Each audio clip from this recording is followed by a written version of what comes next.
Hello बच्चों, welcome to the channel. Class 10th के बच्चों के लिए मैं सॉल्व करवा रही हूँ स्टैंडर्ड मैथ्स का सैम्पल पेपर। ये सैम्पल पेपर 25-26 के लिए HBSC ने इशू किया है और इसके बाकी के 4 सेक्शंस मैं करवा चुकी हूँ। और आज के वीडियो में हम सेक्शन ई सॉल्व करेंगे, जिसमें हमारे केस स्टडी बेस्ड 3 क्वेश्चन आएंगे। सबसे पहले हम सॉल्व करेंगे क्वेश्चन नंबर 36। ठीक है, सेक्शन ई 4 नंबर के 3 क्वेश्चन आएंगे। एक हमारा एपी में से आता है, तो ये हमारा चैप्टर नंबर 5 का क्वेश्चन है। स्टेटमेंट आपको ध्यान से पढ़नी है क्योंकि ये क्वेश्चन बुक में से नहीं आते हैं। तो जब अगर आपको स्टेटमेंट समझ आ जाती है, अगर आप ध्यान से स्टेटमेंट करते हो, तो ये क्वेश्चन में कोई प्रॉब्लम नहीं आएगी। देखो भाई क्या कहता है। अप्रैल 2025 में चिड़ियाघर में कुछ नए जानवर लाए गए। नतीजतन चिड़ियाघर में आने वाले दर्शकों की संख्या में प्रतिदिन 10 की वृद्धि हुई। एक चिड़ियाघर है, ठीक है, ध्यान देना। उसमें नए कुछ जानवर आ गए, तो उनको देखने के लिए हर रोज जो है दर्शक आने लगे। तो 10 दर्शक रोज बढ़ते थे और उस महीने में कुल 6150 लोग चिड़ियाघर देखने आए। ठीक है, ये चिड़ियाघर की फोटो है। अब कहता है कि उपरोक्त जानकारी के आधार पर निम्न प्रश्नों के उत्तर दीजिए। तो ये 4 प्रश्न हैं। इसी को अगर मैं इंग्लिश में पढ़ूं तो in April 2025 some animals were added to a zoo. As a result the number of visitors to the zoo increased daily by 10। इस बात को आपने ध्यान रखना है कि अगर पहले दिन ए दर्शक आ रहे थे, तो अगले दिन ए जमा 10 आ रहे थे, 10 और बढ़ गए, फिर ए जमा 20, फिर ए जमा 30 और ऐसे करके दर्शक आ रहे थे। और बात क्योंकि अप्रैल के महीने की चल रही है, तो अप्रैल में कुल 30 दिन होते हैं, तो यहाँ n की वैल्यू 30 हो जाएगी। और क्योंकि 10-10 दर्शक रोज बढ़ रहे हैं, तो जो सार्व अंतर है वो 10 आ जाएगा। क्लियर है यहाँ तक? आगे देखो, ए टोटल ऑफ 6150 पीपल विजिटेड जू ड्यूरिंग दैट मंथ। इस बात को पकड़ो कि उस पूरे महीने में 6150 लोग चिड़ियाघर देखने आए। अब पूरे महीने का मतलब 1 तारीख को कितने दर्शक आए तो A1, 2 तारीख को कितने आए तो A2, 3 तारीख को कितने आए तो A3 और 30 तारीख को कितने आए तो A30। 30 दिनों के दर्शकों का जोड़ 6150 है। अगर मैं इसे एपी की भाषा में कहूँ तो S30 6150 है। ये सब हमें दिया गया है। क्लियर है? अब पहला भाग क्या कहता है कि 1 अप्रैल को कितने दर्शक चिड़ियाघर देखने आए। How many visitors visited the zoo on 1 अप्रैल। अब पहला भाग में कहता है कि पहली अप्रैल का मतलब पहले दिन का मतलब ए आपने निकालना है। ए निकालना है तो SN का फॉर्मूला लगा दो। पहले तो आप ये याद करो कि पहला भाग करने से पहले कि SN का फॉर्मूला होता है n/2 2a plus n-1 into D. और हमें S30 6150 दे रखा है, तो यहाँ फॉर्मूला लगा दो कि 30/2 2a प्लस n की जगह 30 -1 और d की जगह 10 बराबर है 6150। 2 से ये कट के 15 आ गया। ब्रैकेट में 2a जमा 29, 29 को 10 से गुणा करोगे 290 बराबर है 6150। अब इस 15 को राइट साइड में ले जाओ और 6150 के बटे में चला जाएगा, तो 15 चौके 60, 15 एकम 15, 410 आ गया। अब 290 को राइट में ले जाओ तो ये आ गया है 410 घटा 290। 11 में से 9 गए, 3 में से 2 गया 1, और a की वैल्यू आ जाएगी 120/2 यानी कि 60। तो पहले दिन चिड़ियाघर को देखने के लिए 60 लोग यानी 60 दर्शक आए, ये 60 विजिटर्स आए। तो ये हो गया अपना पहला भाग। अब दूसरे मतलब स्टेटमेंट को पढ़ के तुमने समझना है कि करना क्या। दूसरे भाग पे आओ। महीने के किस दिन 250 दर्शक चिड़ियाघर देखने आए। अब एक बार ना कहानी को दोबारा रिपीट करते हैं। पहले दिन 60 दर्शक थे, हर रोज 10-10 बढ़ रहे हैं, तो 70 80 90 100 ऐसे करते करते किसी एक खास दिन 250 दर्शक आए। तो हमें ये बताना है कि वो किस दिन आए। तो माना nवें दिन 250 दर्शक आए। वैसे तो ये एक एक नंबर के हैं, तो कई बच्चे उत्तर भी लिखाते हैं, नंबर मिल जाता है, लेकिन सॉल्व करना है आपने, क्योंकि एक भाग 2 नंबर का भी है। तो ये दोनों नहीं लिखते हो तो आप डायरेक्ट लिख लो कि लेट nth टर्म इज, तो माना an इज इक्वल टू 250। भाई nवां दिन वो है जिस दिन 250 विजिटर्स देखने आए। तो an का फॉर्मूला a जमा n माइनस 1 इंटू डी। ए की जगह लगा दो 60, n माइनस 1, डी की जगह 10। अब इसको सॉल्व कर दो। 60 को तो उस तरफ ले जाओ और इनको गुणा कर दो। 10n घटा 10 बराबर है 250 घटा 60, 190 आ गया न। 10 को उधर ले जाओ, 190 में जोड़ दो, कितना आ गया 200 आ गया, और n आ गया 200 बटे 10 यानी 20। तो 20वें दिन कितने दर्शक आए? 250 दर्शक आए। क्लियर हो गया? अब आ जाइए थर्ड पार्ट पर। जब तक ये समझ नहीं आएगा करना क्या है, हम आगे नहीं बढ़ सकते। थर्ड में 2 चॉइस है, आपको एक करनी है, मैं दोनों समझाऊंगी। अप्रैल महीने के आखिरी 5 दिन में कितने लोग चिड़ियाघर देखने आए? अब मेरी बात को सुनना। आखिरी 5 दिन का मतलब है 26वें दिन, 27वें दिन, 28वें दिन, 29वें दिन और 30वें दिन का जोड़ कितना है? या तो आप इनको सबको अलग अलग निकालो, ठीक है। या देखो 2 तरीके हैं। एक तरीका तो ये है कि 26वें दिन का मतलब हो गया a जमा 25d, a जमा 26d, a जमा 27d और a जमा 28d और a जमा 29d। अब a आ रहा है 5 बार और d के आगे 25, 26, 27, 28 और 29 है। इनको जोड़ो। जोड़ोगे कैसे? 25 एकम 25, 25 दूनी 50, 25 से 75, 25 चौका 100, 25 पंजे 125 हो गया। अब 26 में से 1 बच गया, 2 बच गया, 3 बच गया और 4 बच गया। 4 और 3 7 और 2 9 और 1 10, यानी 135 डी आपका आ जाएगा। करके देख लेना। अब ये हो गया 5 के ब्रैकेट में 60 जमा 135 के ब्रैकेट में 10, यानी 300 जमा 1350। इन्हें जोड़ो तो ये 1650 दर्शक आपको मिल जाते हैं आखिरी 5 दिन में। समझ में आ रही मेरी बात? लेकिन इसका एक तरीका और भी है करने के लिए, कि आप एक जो आसान तरीका है, ये थोड़ा सा हर बच्चे को समझ नहीं आएगा। 1650 ही है ना, ये 6 पंजे 30, 3 4 5। अब इसी का जो दूसरा तरीका मैं बता रही हूँ वो क्या है, कि हमें ये बताया गया है कि पूरे 30 दिन में 6150 लोग आए हैं। सुन रहे हो मेरी बात? मैंने भी ऊपर भी किया है। A1 A2 A3 से लेकर और A30 तक 6150 लोग आए हैं, ठीक है। अगर मैं 25 दिन में कितने लोग आए, सुनो मेरी बात, अब ध्यान से सुनना एक बार, इसको समझना है, इतना लिखने का काम है नहीं जितना समझने का है। ये हो गए 25 दिन और ये हो गए 26वें दिन से लेकर 30वें दिन तक, और ये 6150 है, ठीक है। 6150 है। अगर 6150 में से ये 25 दिन का जोड़ घटा दूं तो बाकी 5 दिन के दर्शक बच जाएंगे।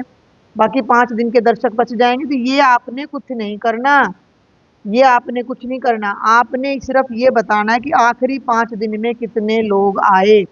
तो आखिरी 5 दिन में दर्शक आए, आखिरी 5 दिन में जितने दर्शक आए, visitors visited in last 5 days, तो वो हो जाएगा S30 माइनस S25। S30 तो 6150 है और ये बन जाएगा 25 बटे 2, 2A। 2A का मतलब 120 जमा n माइनस 1 24 गुणा डी, डायरेक्ट लगा दिया मैंने। तो 6150 घटा 25 बटे 2, 120 जमा 240। 6150 घटा 25 बटे 2 गुणा 360 और ये 180 और 6150, 18 पंजे 90, 18 दूनी 36 और 9 45। उत्तर चाहे किसी भी 1650 तरीके से निकाल लो, सेम आएगा कि आखिरी 5 दिन में 1650 दर्शक आए। और इसी की एक लास्ट पार्ट है, ये ज्यादा आसान है, ध्यान देना। 15 अप्रैल को चिड़ियाघर के टिकटों की बिक्री से कितने संग्रह हुआ, कितने रुपए आए यदि प्रवेश टिकट की कीमत 50 रुपए है। ध्यान से देखो, how much collection in rupees from the sale of tickets done in the zoo on 15 April if each entry ticket cost ₹50। अगर हमें ये पता लग जाए कि 15वें दिन कितने दर्शक आए हैं तो हर एक को 50 से गुणा कर देंगे। ए 15 निकाल दो, ए जमा 15 डी 60 जमा 15 के ब्रैकेट में 10, ये 210 आ जाएगा। तो जितना संग्रह हुआ या जितने रुपए आए, है ना, अब 210 थे और एक दर्शक 50 रुपए दे रहा है तो 10,500 रुपए आखिरी दिन में हमारी वहां पर आमदनी हो रही है। तो ये इतना आसान सा प्रश्न था हमारा एपी में से, चैप्टर 5 में से। और अब अगला प्रश्न हम करेंगे, ये हमारा होने वाला है चैप्टर नंबर 7 में से। तो ये तीनों चैप्टर इसी में से आएंगे, एक चैप्टर नंबर 9 में से आएगा। 5, 7 और 9 तीनों चैप्टर्स में से आपके ये क्वेश्चन आने वाले हैं। तो अभी हम देखते हैं क्वेश्चन नंबर 37। क्या कहता है ये कि एक सोसाइटी में एक रेजिडेंट वेलफेयर एसोसिएशन ने सोसाइटी के पार्क में 3 बिजली के खंभे ए, बी और सी लगवाए। 3 खंभों के बावजूद पार्क में अंधेरा है तो उन्होंने एक और बिजली का खंभा डी लगाने का फैसला किया। ये ए खंभा है, ये बी है, ये सी है और डी और लगाएंगे। तो इन प्रश्नों के उत्तर दो। सेम हेयर कि एक सोसाइटी है जो यहाँ पर कुछ पोल लगवा रही है, इलेक्ट्रिक पोल। तो 3 पोल्स तो लगवा दिए, एक ए पर, एक बी पर, एक सी पर। चौथा पोल डी और लगवाना है, वो कहाँ लगेगा या उससे रिलेटेड कुछ क्वेश्चंस है जिनके हम आंसर देंगे। तो देखो जरा, बहुत ही आसान है। पहला कहता है खंबे सी की स्थिति ज्ञात करो। ये सी है, सी के नीचे यहाँ देखो कितना है, एक्स की वैल्यू 7 है और वाई की वैल्यू 4 है। तो सी की वैल्यू कितनी आ जाएगी, 7,4। पहला भाग हो गया, बहुत आसान था। दूसरा है पार्क के कोने ओ से खंभा बी की दूरी ज्ञात करो। पहले तो बी के निर्देशांक निकाल लो भाई।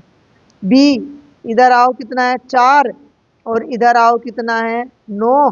तो बी के निर्देशांक हो गए 4,9, ओ के निर्देशांक 0, 0, बी के 4,9। तो ओ बी दूरी सूत्र लगा दो, x2 माइनस x1, 4 घटा 0 का वर्ग, 9 घटा 0 के वर्ग का वर्गमूल, 4 चौक 16, 9 निम 81, वर्गमूल 97 आ जाएगा। और वैसे भी अगर किसी बिंदु की ओ से दूरी निकालनी हो तो उसके कोफिशिएंट्स के वर्ग का वर्गमूल आप निकाल सकते हो, आपका क्वेश्चन हो जाएगा। ठीक है, आगे चलें। अब आ जाओ इसका तीसरा, ये तो बहुत आसान और मोस्ट रिपीटेड क्वेश्चन है ये। तीसरे भाग पे आ जाओ। चौथे खंबे डी की स्थिति ज्ञात कीजिए यदि 4 बिंदु ए बी सी डी एक समांतर चतुर्भुज बना लें। अब अगर समांतर चतुर्भुज बन रहा है, सुनो मेरी बात, मैं यहाँ एक ऐसे ही रफ सा एक समानांतर चतुर्भुज बना देती हूँ आपके लिए। ये बन गया एक समानांतर चतुर्भुज ए बी सी और डी। अगर ये समांतर चतुर्भुज है तो ये क्या कहता है कि सी डी और ए बी की लंबाई बराबर होगी। ठीक है, अब ए के निर्देशांक नहीं पता, ए है 1,5, तो ए पर और लिख लो 1,5। अब उसको मैं यहाँ लिख देती हूँ, ए 1,5 है, बी 4,9 है, सी 7,4 है और डी x, y है। और इसकी बजाय अब एक और आइडिया मेरे दिमाग में आया कि ज़्यादा आसान ये पड़ेगा कि समांतर चतुर्भुज के विकर्ण एक दूसरे को समद्विभाजित करते हैं तो बी डी और ए सी का जो मध्य बिंदु है वो 1 होगा। ठीक है, तो आप लिखो कि BD का मध्य बिंदु बराबर है AC का मध्य बिंदु। अब मध्य बिंदु कैसे निकलता है, x1 जमा x2 बटे 2 y1 जमा y2 बटे 2। तो पहले निकाल लो भाई बी डी का, तो x जमा 4 बटे 2 और y जमा 9 बटे 2। तो लेफ्ट में तो आ गया x जमा 4 बटे 2, y जमा 9 बटे 2। और राइट साइड में ए सी का 1 जमा 7 बटे 2 और 5 जमा 4 बटे 2। तो राइट साइड में आ गया 8 बटे 2 और 9 बटे 2, यानी 4 कोमा 9 बटे 2। और ये बन रहा है x जमा 4 बटे 2 y प्लस 9/2। अब इनको इक्वल कर लीजिए आप, पहले वाले को पहले के इक्वल कर लो। x plus 4/2 is equal to 4, 2 को इधर ले जाओ, 4 2 जा 8, x प्लस 4 8 हो जाएगा, तो x की वैल्यू 4 आ जाएगी। एंड इस दूसरी वैल्यू को दूसरी के इक्वल कर लो, y plus 9/2 is equal to 9/2, ये कैंसिल हो गया, तो y is equal to 9 minus 9, तो y 0 आ गया। तो जो d के कोऑर्डिनेट्स हैं बच्चे वो 4 कोमा 0 आ जाएंगे। ये क्वेश्चन बहुत बार आया हुआ है, ठीक है, बहुत बार एग्जाम में आया हुआ है। अब लास्ट पार्ट आ जाता है हमारा इंटरनल चॉइस में कि ए और सी के बीच की दूरी निकालिए। तो ए के कोऑर्डिनेट्स है 1,5, सी के कोऑर्डिनेट्स है 7,4। तो ए सी हो जाएगा x2 minus x1 square plus y2 minus y1 square का अंडर रूट 7 माइनस 1 का स्क्वेयर, 4 माइनस 5 के स्क्वेयर का अंडर रूट 6 का स्क्वेयर और माइनस 1 के स्क्वेयर का अंडर रूट 36 और 1 वर्गमूल 37 आ जाएगी ए और सी के बीच की डिस्टेंस। तो ये था क्वेश्चन नंबर 37 और अब हम सॉल्व करेंगे क्वेश्चन नंबर 38। और अब जल्दी से देखते हैं 38वां क्वेश्चन। दिखने में बहुत बड़ा है बट बेहद आसान है, ज़्यादा डिटेल पढ़नी नहीं। 10वीं कक्षा के छात्रों के समूह ने शैक्षिक यात्रा पर इंडिया गेट का दौरा किया। शिक्षक और छात्रों की इतिहास में भी रुचि थी। शिक्षक ने बताया कि इंडिया गेट का आधारिक नाम दिल्ली मेमोरियल, जिसे मूल रूप से अखिल भारतीय युद्ध स्मारक कहा जाता है, नई दिल्ली में स्मारकीय बलुआ पत्थर का मेहराब ब्रिटिश भारत के सैनिकों को समर्पित है। सारी कहानी क्या है कि बच्चे इंडिया गेट घूमने गए और यहाँ कहता है कि 1914 और 1919 के बीच के लड़े हुए युद्ध में जो सिपाही मारे गए उनकी याद में बलुआ पत्थर से ये बनवाया गया। शिक्षक ने यह भी कहा कि भारत गेट, जो राजपथ पहले किंग्सवे कहा जाता था, के पूर्वी छोर पर स्थित है, जिसकी ऊंचाई लगभग 138 फीट या 42 मीटर है। ठीक है, समझ में आ रहा है कि इंडिया गेट की ऊंचाई 42 मीटर है। तो अब ये क्या कह रहा है कि इस जानकारी के आधार पर निम्न प्रश्नों के उत्तर दीजिए यदि वे स्मारक से 42 मीटर ही दूर खड़े। अब देखो कितना आसान है, ये इंडिया गेट है, ए बी इंडिया गेट है जिसकी हाइट 42 मीटर है, ये 42 मीटर है। और वो लोग जो टीचर और बच्चे हैं वो भी वहां से 42 मीटर दूर खड़े हैं, यानी सी पॉइंट पे टीचर और बच्चे खड़े, वो भी 42 मीटर है। तो उनका उन्नयन कोण क्या है, यानी कि सी से जब वो उस गेट को देख रहे हैं तो ये एंगल कितना है, बेहद आसान। टेंजेंट थीटा क्या होता है, लंब बटे आधार, यानी कि ए बी बटे, ये मूजबानी प्रश्न है। जब आधार और लंब बराबर हो जाते हैं तो एंगल 45 डिग्री का आता है, क्योंकि दोनों कट के एक हो गया तो थीटा 45 डिग्री आ गया, तो सी पर जो एंगल था वो 45 डिग्री हो गया। ये पहला भाग है, ठीक है। इंग्लिश मीडियम वाले बच्चे भी समझ गए होंगे कि हमें इंडिया गेट की हाइट गिवन है और इंडिया गेट से 42 मीटर दूर ही वो बच्चे खड़े हुए हैं, तो वो एंगल ऑफ एलिवेशन आपने बताना था। अब आ जाएं इसी के दूसरे भाग पर। यदि वे मीनार को 60 डिग्री के कोण पर देखना चाहते हैं तो उस दूरी को जानना चाहते हैं जहां उन्हें खड़ा होना चाहिए और वो दूरी बताएं।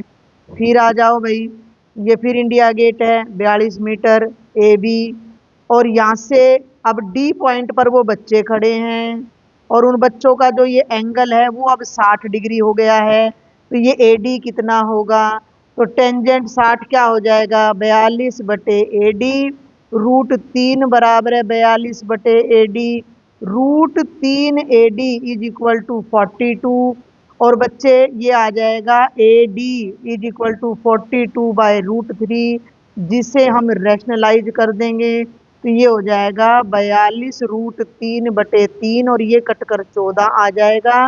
तो ए डी की वैल्यू 14 वर्गमूल 3 मीटर आ जाएगी। यानी कि अगर वो लोग इतनी दूर खड़े होते हैं तो उनका एंगल 60 डिग्री बनेगा। और अब आ जाओ थर्ड पार्ट पर।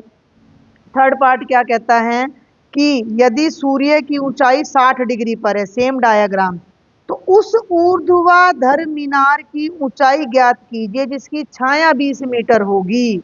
अब उसको भूल जाओ, इंडिया गेट को भूल जाओ। अब एक नया प्रश्न आ गया है कि एक नई मीनार है, मान लो उसका नाम है PQ, और यहां पर कोई खड़ा होकर, ये इस मीनार की छाया है 20 मीटर, और सन का जो एंगल ऑफ एलिवेशन है यानी आर पे जो एंगल बन रहा है अगर वो 60 डिग्री है, तो इस मीनार की ये हाइट कितनी है। फिर वही टेंजेंट 60, टेंजेंट 60 हो गया h/20, √3 बराबर है h/20, और h की वैल्यू आ गई 20√3 मीटर। अगर हमें कोई ऐसी मीनार चाहिए जिसकी छाया 20 मीटर हो तो उसकी हाइट 20√3 हो जाएगी। और अब जल्दी से एक लास्ट पार्ट और हो गया। एक छड़ और उसकी छाया की लंबाई का अनुपात 1:1 है, तो सूर्य का उन्नयन कोण ज्ञात करो। सूर्य का उन्नयन कोण ज्ञात करो। अभी अभी मैंने बताया है, अगर छाया और दीवार बिल्कुल एक जैसे, देखो ना, यहाँ देखो एक बार, यहाँ देखो, ये भी 42 था और ये भी 42 था, तो दोनों का अनुपात 42:1 आ गया, तो एंगल कितना बन रहा है 45 डिग्री। तो जब भी आपको कोई ऐसा क्वेश्चन मिलता है कि कोई मीनार और उसकी छाया की लंबाई, मान लो ये भी x है और ये भी x है, तभी तो भाई ये क्या कहता है, क्वेश्चन को पढ़ो, छड़ अनुपात उसकी छाया, है ना, 1:1 है, तो दोनों को, छड़ की लंबाई भी x मान ली, छाया की लंबाई भी x मान ली, ये एंगल थीटा मान लिया, तो टेंजेंट थीटा क्या हो गया, x/x। टेंजेंट थीटा कितना हो गया 1, तो थीटा कितना हो गया 45 डिग्री। तो ये बेहद ही आसान सा आपका एक क्वेश्चन पेपर था। सेक्शन ई ज़्यादा आसान था जो मैंने करा दिया है, और मैं होप करती हूँ कि इससे आपको आपके फाइनल पेपर में बहुत ज़्यादा हेल्प मिलेगी। तो जल्दी से इस वीडियो को अपने फ्रेंड्स को शेयर करें, चैनल सब्सक्राइब नहीं किया है तो सब्सक्राइब करें। किसी भी तरह का डाउट है तो टेलीग्राम ग्रुप पर ज्वाइन करके आप मुझसे शेयर कर सकते हैं। Thank you.